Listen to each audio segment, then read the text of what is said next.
Selamat pagi. Perkenalkan, nama saya Yuni Arga Saraswandari. Saya adalah calon guru penggerak angkatan 11 dari Kota Denpasar. Saat ini saya mengajar di SMP Negeri 3 Denpasar. Dan pada video kali ini saya akan melakukan percakapan pra-observasi bersama rekan saya, seorang guru IPA di SMP Negeri 3 Denpasar, Ibu Loh Ayu Margi Utami, SPD. Selamat menyaksikan.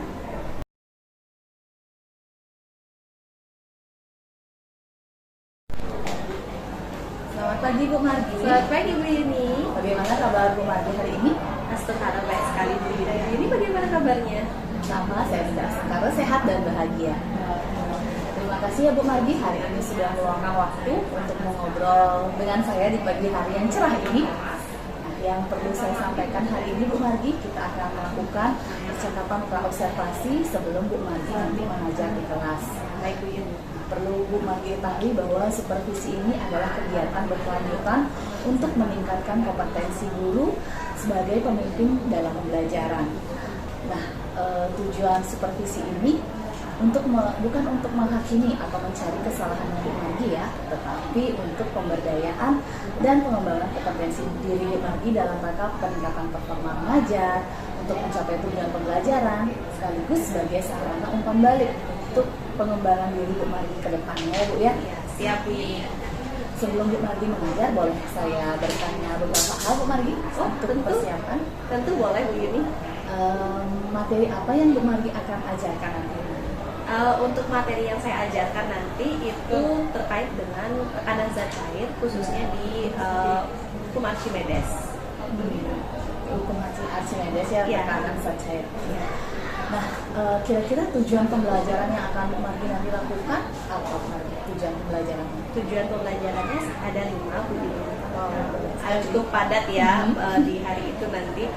Jadi yang pertama, anak-anak bisa menjelaskan bagaimana konsep hukum Archimedes, kemudian mengetahui sejarah tokoh Archimedes itu sendiri dan historinya seperti apa.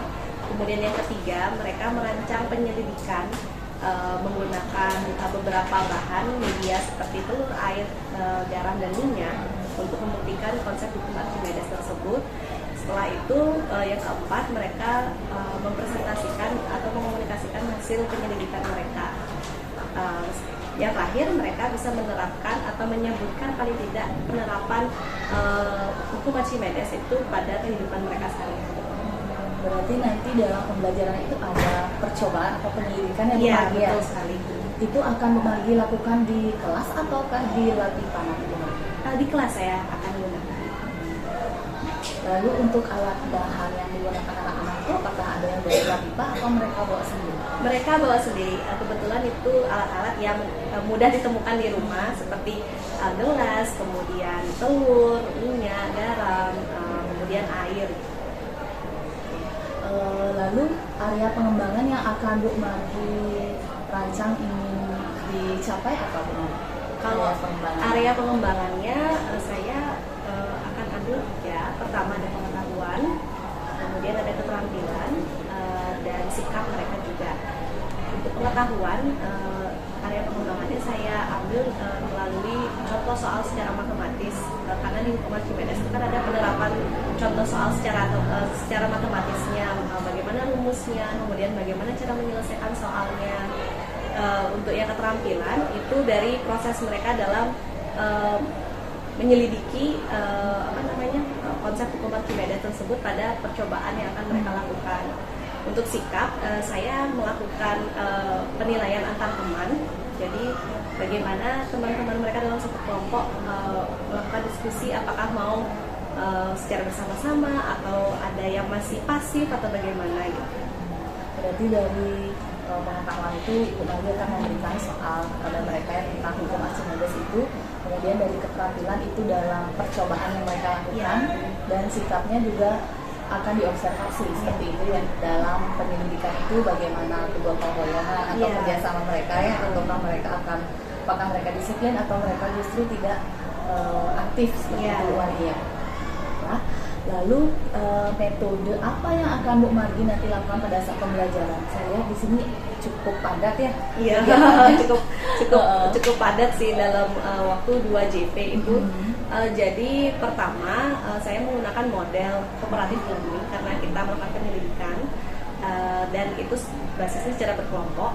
Kemudian untuk metodenya saya gunakan diskusi sama kemudian ada beberapa nanti penampilan video, kemudian saya menggunakan pembelajaran secara berdiferensiasi melalui beberapa konten gitu, dan prosesnya pun juga gitu.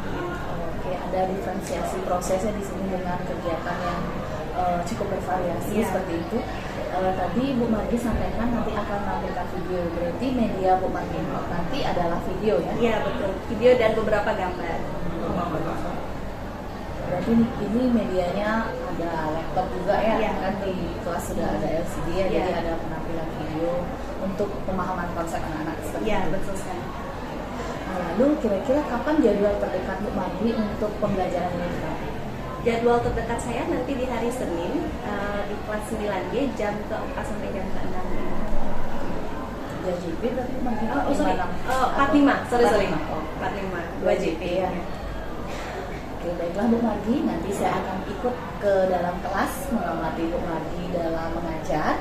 Tolong nanti tidak usah terlalu tegang ya, kita kan sudah biasa saling melihat teman mengajar nih, biar saya juga bisa melihat bagaimana Bu Margi di kelas, saya juga bisa mendapatkan pengalaman baru seperti itu. Bu Margi nanti mengajarnya seperti biasa saja. Iya, siap.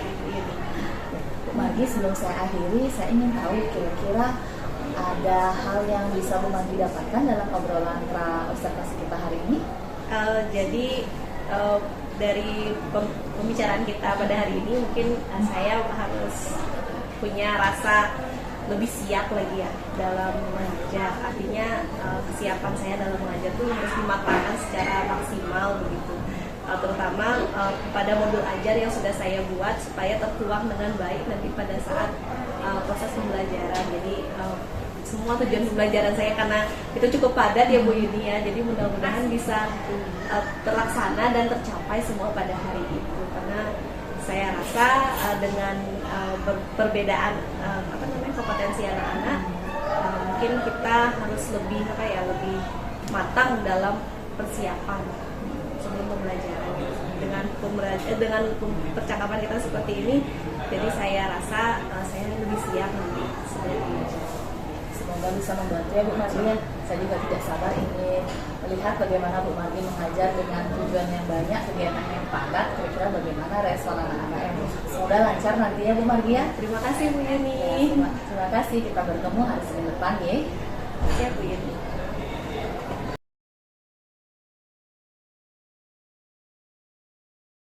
Anjali. Baik, sebelum kita memulai pembelajaran, alangkah baiknya kita berdoa terlebih dahulu ya. Seperti biasa, yang memimpin doa hari ini siapa? Ya, silakan Mas Naka. Sebelum memulai proses pembelajaran, alangkah baiknya kita berdoa dulu keagamaan dan kepercayaan masing-masing. Berdoa dulu.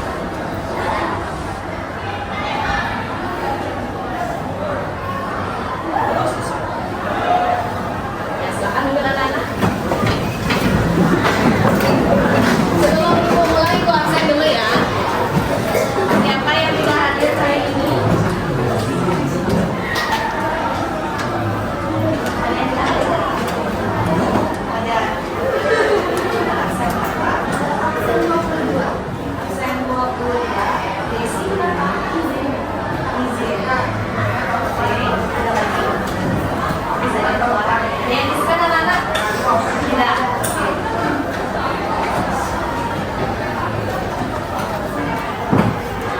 Baik, selamat pagi anak-anak. Sudah sarapan? Sudah. Ada yang merasa sakit? Sudah sarapan, harusnya nggak sakit ya. Oke, kalian tahu hari ini ada yang belajar apa? Tahu ya? Nah, masih kan nggak minggu lalu kalian belajarnya tentang apa? Tekanan hidrostasis, masih tekanan zat cair. Hari ini kita masih berbicara tentang tekanan zat cair juga. Masih ada hubungannya dengan tekanan hidrostasis. Nah, namun sebelumnya kita akan berikan beberapa gambar. Nah, di sini ada dua gambar dulu ya. Gambar yang pertama itu gambar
Archimedes karena benda yang tak memiliki massa jenis yang lebih kecil daripada massa dan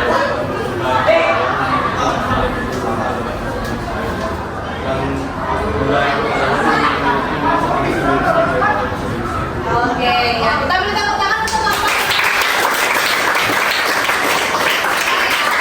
Jadi kita katakan tadi keempat gambar itu memiliki gaya. Nah, gaya yang dimaksud itu adalah gaya angkat ke atas atau gaya Archimedes yang menyatakan adanya benda yang bisa mengapung, melayang, dan tenggelam.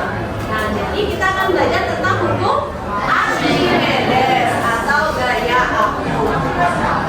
Nah, di sini dengan mempelajari gaya Archimedes atau hukum Archimedes, kalian harapannya bisa mendapatkan beberapa manfaat. Yang pertama, kalian bisa mengetahui prinsip kerja transportasi laut. Nah, kenapa prinsip kerja transportasi laut? Karena transportasi laut itu adanya di dalam air, ya.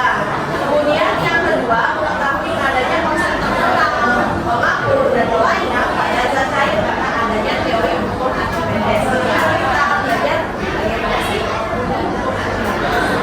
Nah, di sini ada 5 tujuan pembelajaran. Nah, yang pertama, kalian bisa menjelaskan konsep gaya Archimedes yang kemudian pada suatu benda yang dicelupkan ke dalam fluida atau zat cair. Kemudian yang kedua, kalian bisa memahami bagaimana histori atau sejarah dari Archimedes dan hukum yang telah dicetuskannya. Kemudian yang ketiga, kalian bisa merancang dan melakukan percobaan sederhana menggunakan air, telur, dan garam untuk mengetahui perubahan massa jenis zat cair yang berpengaruh terhadap daya apung pada suatu benda. Kalian sudah tahu kan alat-alatnya, alat dan bahannya?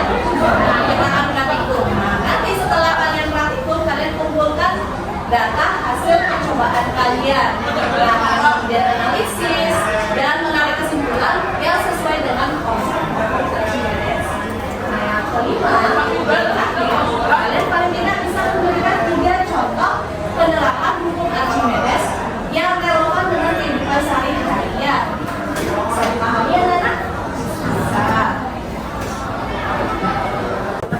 Nah, sekarang Ibu akan mengajak kalian untuk menonton beberapa video yang relevan dengan konsep hukum Archimedes. Di sini ada 3 video ya. Video yang pertama kita play. Langsung mulai ya.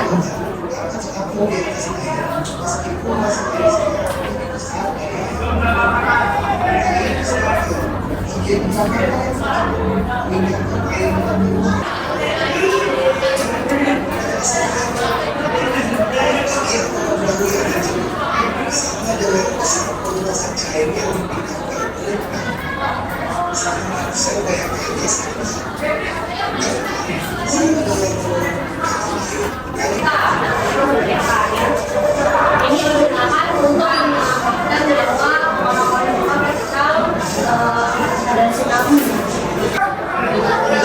Untuk video kedua. Video ketiga. Nah,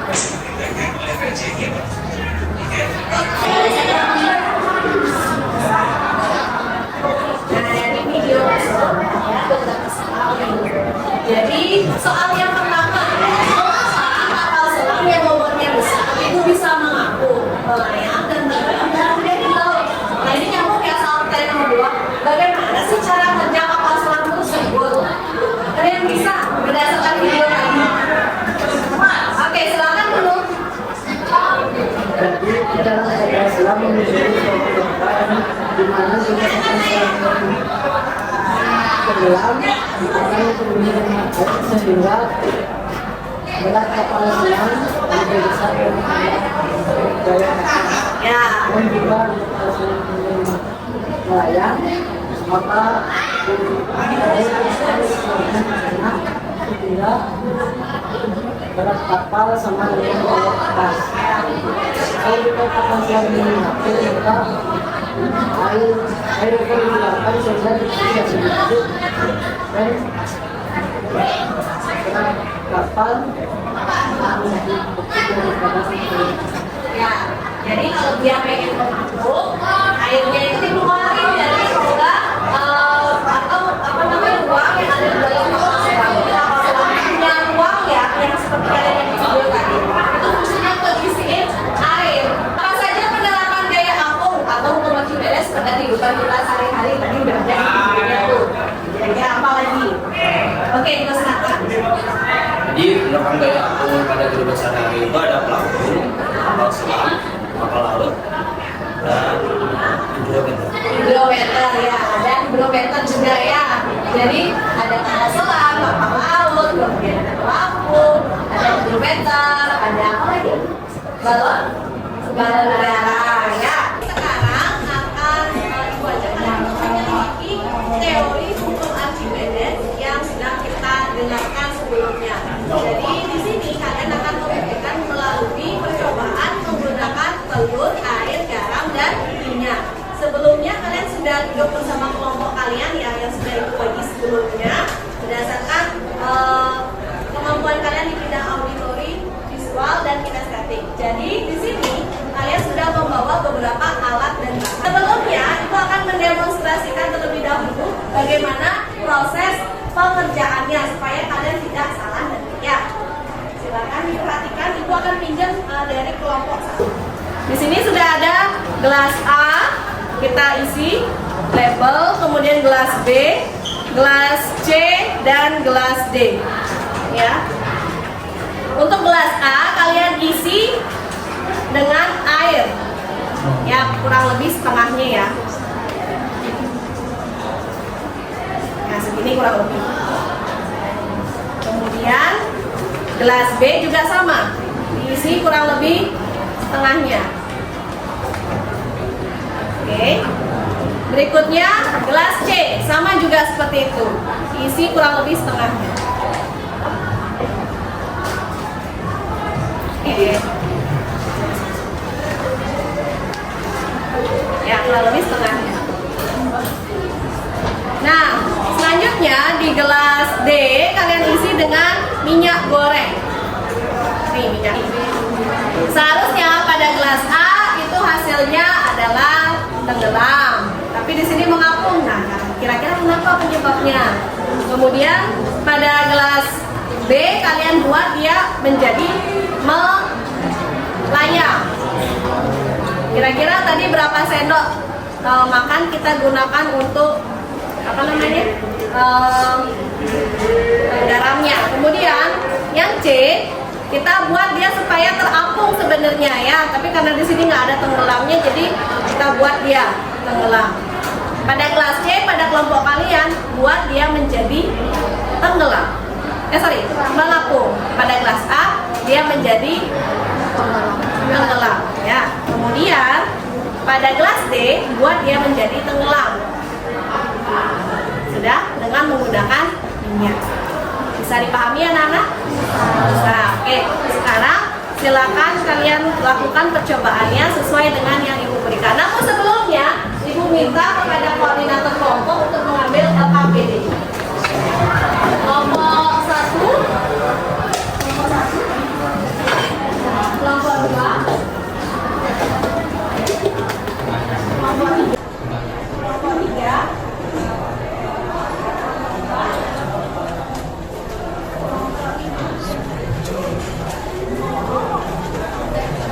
Silakan dikerjakan ya. Ingat isi nama kelompok.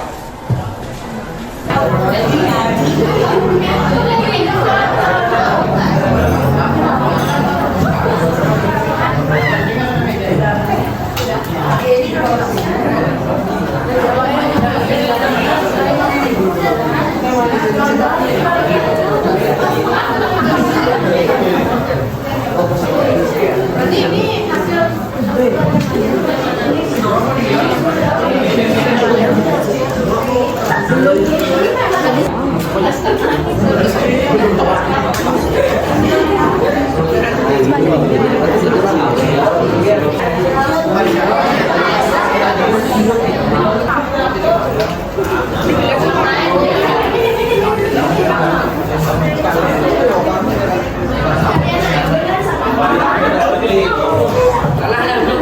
Kalah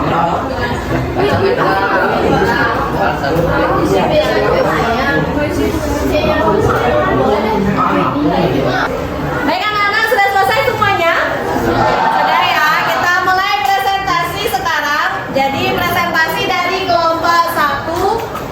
Ini adalah supaya kami memahami konsep hukum Archimedes serta mengetahui bagaimana massa jenis air mempengaruhi gaya mengapung, melayang, dan tenggelam benda.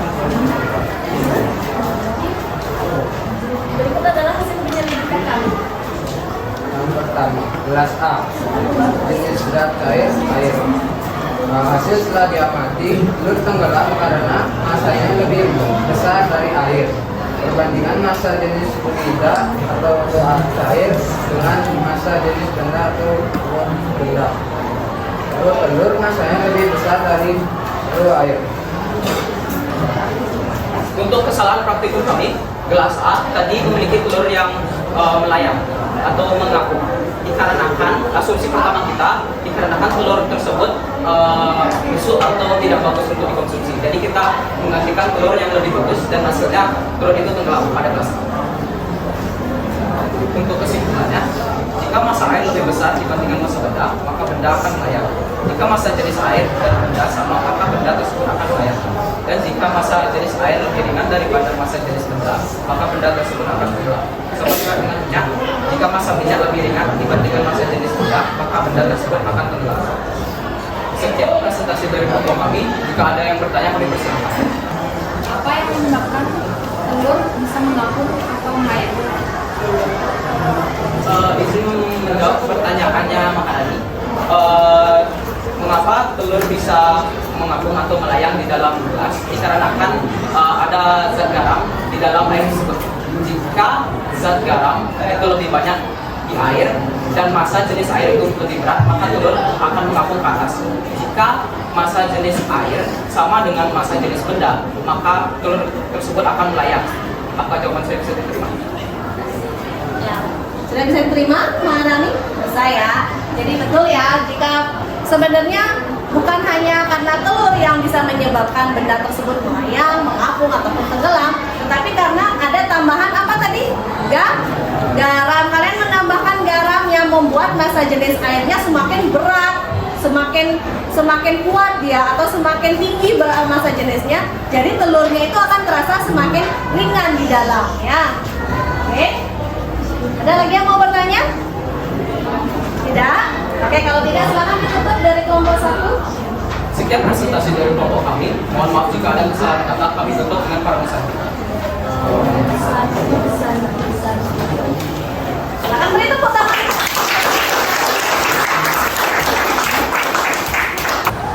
Ya, jadi selanjutnya ada kelompok 3 yang akan mempresentasikan hasil aktivitas duanya mereka dari KKPD. Silakan. Mencari 200 cm B. Nah, kalian harus ubah dulu menjadi meter B. Berapa jadinya? Ya, kalau dari kelompok 4 dapatnya 2 kali 10 pangkat min 4. Nah, kemudian ada massa jenis zat cairnya atau rho airnya. Nah, jadi hasilnya karena dia dikali 1000, hasilnya 1000 kg per meter kubik. Nah, kemudian gravitasinya sudah diketahui di sana 9,8. Silakan dijawab. Karena ditanya ini adalah gaya karena maka rumus yang kita pakai adalah MA nilainya adalah 100 B dimana airnya adalah 1000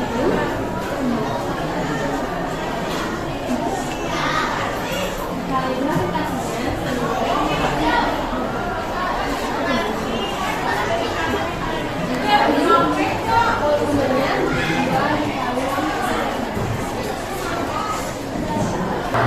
Jika ada pertanyaan, kami persilakan. Jadi itu hasil dari kelompok 4. Itu sebelumnya saya isi di dalam ya. Kita akan mulai dari meter kubik ke meter kubik. Karena dari 10 meter kubik ke meter kubik itu naik 2 kali, yaitu 200. Jadinya dibagi atas kali naik itu adalah naik 1000. Lalu ini kita bisa cari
kalian masukkan ya sebagian, dia akan melayang. Kalian masukkan sedikit, dia akan menjadi mengambung.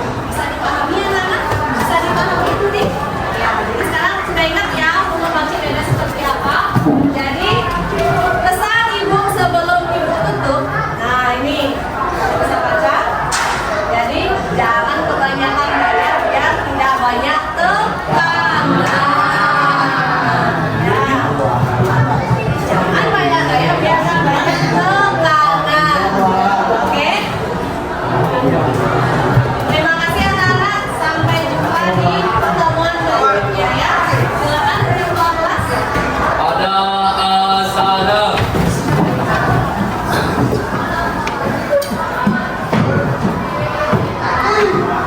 Parama Santi.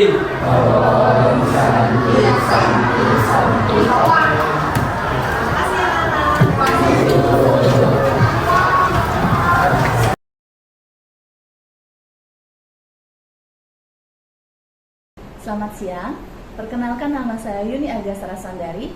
Saya adalah calon guru penggerak Angkatan 11 dari Kota Denpasar.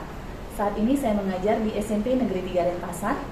Pada video kali ini, saya akan melanjutkan tahapan percakapan pasca observasi bersama rekan guru saya, Niluh Ayu Margi Utami, SPG sebagai guru IPA yang sudah saya observasi. Dan hari ini saya juga ditemani oleh pengajar praktik saya, yaitu Bapak Igede Lintang Purnama. Selamat menyaksikan. Selamat siang Bu Margi. Selamat siang Bu Yuni. Bagaimana Bu Margi setelah saya observasi tadi, bagaimana perasaannya? Agak capek ya, soalnya kan tadi agak siang kita mulainya jam kebetulan jam ngajar saya di jam 4 sampai 5. Kemudian kalau perasaan ditanyain agak tegang ya karena saya tumben-tumben soalnya diobservasi. Kebetulan juga suasana di kelas agak panas, cuacanya cukup panas, jadi ya menambah rasa adrenalinnya lah gitu. Tapi dalam percakapan kita hari ini Bu Margi, kita kan sudah masuk ke tahap pasca observasi. Setelah saya mengobservasi Bu Margi tadi di kelas, nah saya ingin meminta refleksi Bu Margi terkait dengan observasi yang tadi sudah kita jalankan. Apakah sudah sesuai dengan tujuan pembelajaran yang kemarin Bu Margi sampaikan di pra-observasi, dan sejauh mana pembelajaran yang sudah Bu Margi lakukan? Seperti itu. Tadi Bu Margi sudah bilang perasaannya agak tegang ya, tapi tadi sudah tetap lancar ya. Ya sejalannya waktu ya bisa lah ngalir begitu aja gitu. Memang sih di awal agak tegang karena saya juga tumben didampingi sama guru pada saat observasi. Saya mengajar, kemudian setelah beberapa menit berjalan dan anak-anak juga mungkin awal-awal mungkin mereka tegang ya, tapi setelah beberapa menit berjalan, kemudian saya pada saat memberikan persepsi itu anak-anak sudah mulai ngalir juga, ngikutin alur gitu sama saya. Di awal berarti agak tegang, iya, menit berikutnya sudah iya, lebih santai sudah, seperti itu ya, seperti mengajar biasa lah ya. Oke. Nah, lalu bisa Bu Margi sampaikan area pengembangan yang tadi Bu Margi lakukan? Area pengembangannya sama pada saat pra-observasi kemarin yang saya sampaikan. Pertama ada di pengetahuan, kemudian ada keterampilan dan sikap. Pengetahuannya ini kemarin tadi saya gunakan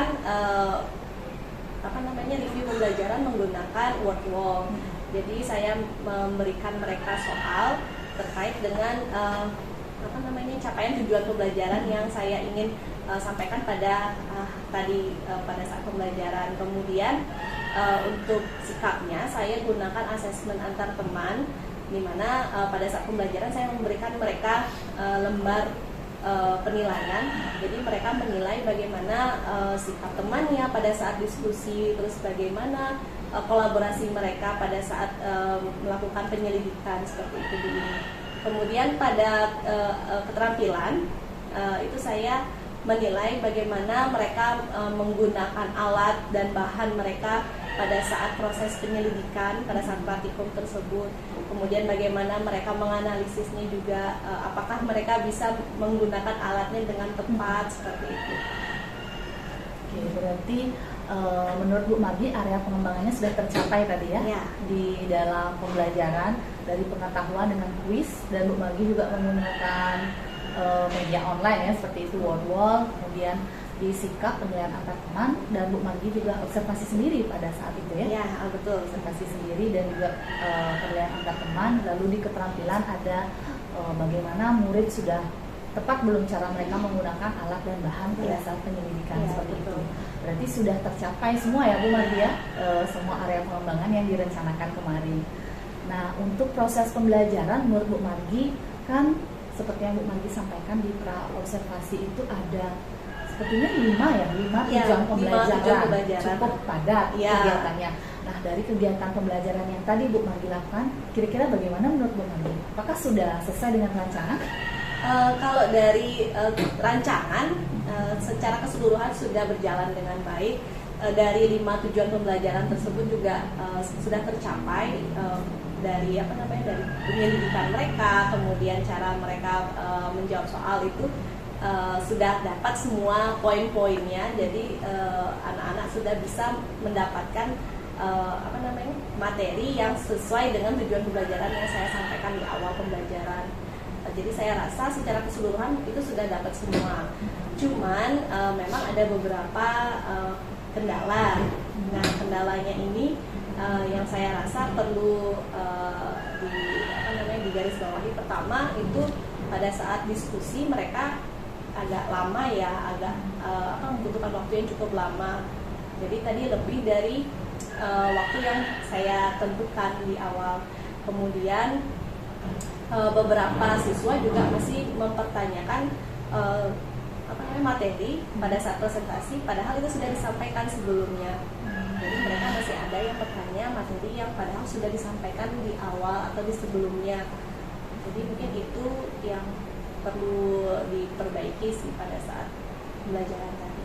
Jadi menurut Bu Margi, kendala yang Bu Margi rasakan pada saat pembelajaran itu tentang durasi waktu yang cukup lama pada saat anak-anak itu berkelompok seperti itu. Betul. Dan pada saat presentasi mereka ada yang bertanya sesuatu yang sebenarnya sudah dijelaskan tapi masih dipertanyakan seperti itu ya. Lalu kira-kira adakah ide dari Bu Margi untuk mengatasi kendala tersebut? Mungkin akan saya lakukan beberapa cara. Pertama, kalau untuk waktu atau durasi diskusi atau pada saat penyelidikan itu mungkin saya akan batasi, namun saya lakukan kesepakatan kelas terlebih dahulu. Itu mungkin kesalahan saya di awal ya.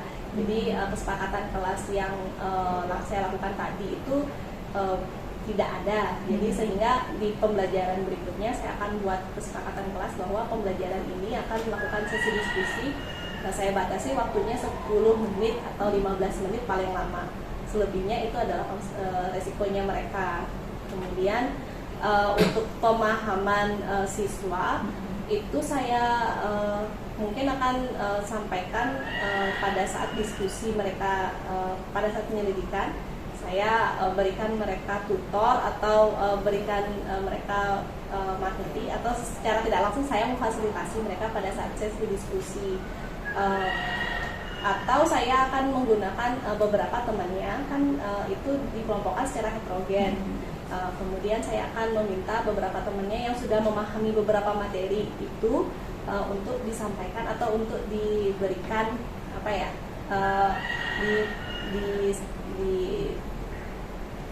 Sharing materi. Ya, di sharing materinya kepada siswa yang belum memahami tersebut. Jadi mereka seperti tutor sebaya itu. Oke, berarti Bu Margi sudah menemukan solusi ya untuk kendala yang sudah terjadi kemarin di observasi di awal. Buat dulu kesepakatan kelas biar anak-anak tahu berapa waktu mereka untuk diskusi. Kalau tidak ada kesepakatan, mereka akan menghabiskan waktu sebanyak mungkin nanti sepertinya ya. Waktunya keburu habis lagi. Dan untuk pemahaman anak-anak yang masih belum merata nanti dalam kelompok, karena mereka memang kelompoknya heterogen ya. Jadi kita manfaatkan tutor sebaya dan tentu saja Bu Margi yang memfasilitasi di setiap kelompok seperti itu ya. Betul. Baik, solusi Bu Margi sudah otomatis menemukan ya pada pembelajaran tadi. Itu adalah rencana yang sangat bagus. Kira-kira kapan Bu Margi akan mengeksekusinya atau melaksanakan hal tersebut? Untuk kapan itu saya akan lakukan pada saat pembelajaran berikutnya. Jadi pertemuan berikutnya ataupun di kelas berikutnya saya ajar dengan materi tersebut, saya akan menerapkan solusi tersebut supaya tidak terulang lagi. Gitu. Baik, itu solusi yang sangat bagus ya untuk permasalahannya. Jadi akan Bu Margi lakukan di pembelajaran berikutnya. Ya. Kapan itu kira-kira Bu Margi? Ada lagi kelas lain? Ada di minggu depan, di hari Senin. Ada kelas lain dengan Ada. materi yang sama, Ya. seperti itu, dengan kegiatan yang sama. Iya, betul. Baiklah, semoga lancar ya Bu Margi ya. Rancangan pembelajarannya dan eksekusinya di kelas juga, biar anak-anak lebih aktif, pemerataan materinya juga lebih, pemahamannya juga lebih merata. Iya, seperti itu ya. betul. Semoga berjalan lancar. Dan terakhir nih Bu Margi, kira-kira apa yang Bu Margi dapatkan dalam pembicaraan kita hari ini di pasca observasi? Yang saya dapatkan, pertama saya bisa merefleksi diri saya sebagai seorang guru. Pada saat proses pembelajaran itu ternyata banyak hal yang butuh perbaikan atau artinya masih ada kekurangannya. Jadi dengan adanya observasi ini saya rasa saya bisa mengerti letak kelemahan saya itu di mana, kemudian apa saja yang mesti saya perbaiki, seperti tadi yang kita sudah sharing bagaimana solusi yang saya kira-kira harus gunakan untuk menghadapi proses pembelajaran dengan model seperti ini gitu. Itu sih Bu Yuni. Jadi kedepannya saya harap saya bisa menempatkan diri saya sebagai seorang guru dengan beberapa kondisi kelas tentunya yang berbeda-beda, sehingga pembelajaran itu bisa berjalan dengan baik. Oke. Jadi tahap ini di pasca observasi Bu Margi bisa merefleksikan diri ya, bisa mengingat lagi kendalanya di kelas sampai menemukan solusinya. Semoga bermanfaat ya Bu Margi ya, pembicaraan kita dari pra observasi sampai pasca hari ini. Semoga nanti di pembelajaran berikutnya akan lebih wow lagi ya pembelajarannya lebih setelah diobservasi dan merefleksi diri sekarang. Terima kasih ya Bu Margi atas waktunya. Baiklah, untuk hari ini saya akan meminta masukan atau umpan balik dari PP saya Pak Lintang dari hasil pasca observasi bersama Bu Margi. Silakan Pak Lintang. Baik, terima kasih Bu Yuni kesempatannya. Pertama-tama saya ucapkan terima kasih juga pada rekan sejawat Bu Yuni, Bu Margi telah bersedia di observasi ya, dari tahap observasi, pra observasi, observasi dan sekarang sampai tahap pasca observasi ya. Terkait tentang obrolan di pasca observasi ini Bu Yuni, saya melihat sangat baik sekali ya, dari apa yang saya bawa ini terkait tentang kriteria dari coaching, terutama dari 3 prinsip itu. Yang pertama kemitraan yang setara, kemudian proses kreatif dan memaksimalkan potensi. Ibu sudah berhasil melakukannya ya. Dapat terlihat dari yang pertama, percakapan terjadi 2 arah ya, 2 arah, dan yang lebih banyak berbicara tentunya coachnya ya. Coachnya Bu Yuni sebagai coach dengan sabar mendengarkan apa yang dibicarakan oleh Bu Margi ya, dengan sesekali memberikan pertanyaan untuk menggali kekuatan apa yang dimiliki oleh coach yaitu Bu Margi untuk mendapatkan solusinya sendiri dari tadi secara tidak sengaja Bu Margi langsung menyampaikan permasalahannya ya. Itu kan artinya udah dipancing oleh coachnya sendiri. Akhirnya di percakapan ini menghasilkan tindak lanjut yang konkret, dan bahkan Bu Margi sempat ditanya juga oleh Bu ini kapan akan diselenggarakan, kapan akan dilakukan perubahannya secepatnya kan gitu ya. Jadi saya dapat simpulkan proses coaching ini pada saat pasca observasi ini sudah berjalan dengan baik ya, menghasilkan solusi yang konkret, dan tadi ditutup oleh Bu Yuni sendiri dengan kesimpulan dengan rekan sejawatnya. Berarti apa yang disampaikan hari ini bermanfaat Ya, terima kasih Bu Yuni sudah sangat baik sekali di pasca observasi ini. Saya sebagai PP cukup sangat bangga lah ya mendampingi Ibu selama 6 bulan ini, akan 7 bulan akan segera berakhir. Ya, terima kasih Bu Yuni, silakan dilanjut. Baik, terima kasih Pak Bintang atas umpan balik yang tadi sudah diberikan kepada saya. Terima kasih juga kepada Bu Margi karena sudah bersedia untuk saya observasi kemarin dari pra hingga pasca. Semoga apa yang kita laksanakan kemarin dan hari ini bisa bermanfaat untuk Bu Margi ke depannya. Terima kasih, demikian video saya tentang pra observasi, observasi dan pasca observasi tentang supervisi akademik. Terima kasih.